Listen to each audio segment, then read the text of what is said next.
एक दिन बाद ही डॉलर की वापसी। ओपन मार्केट में डॉलर की कीमत में 1 रुपए का इजाफा। एक बार फिर से ट्रिपल सेंचुरी मुकम्मल कर ली। अमरीकी डॉलर ओपन मार्केट में 300 रुपए पर पहुंच गया। इंटरबैंक में भी डॉलर की कीमत में 30 पैसे का इजाफा हुआ। सोना भी महंगा, 4000 रुपए के इजाफे से फी तोला सोना 2,33,000 रुपए की सतह पर आ गया, जबकि 10 ग्राम सोने की कीमत 3,429 रुपए के इजाफे से 1,99,760 रुपए हो गई।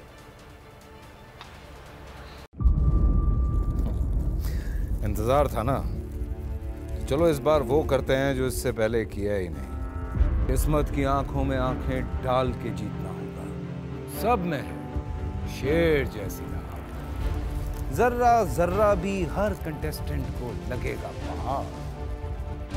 लड़खड़ाना नहीं है, खोल दो अपने पंख अगर आसमान छूना है। अबे लग रहा है ये सब पहले भी कहीं सुना है।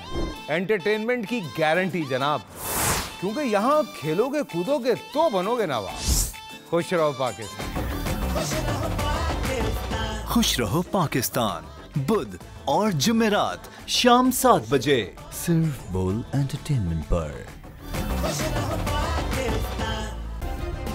सब्सक्राइब करें और बेल दबाएं ताकि कोई खबर रह न जाए।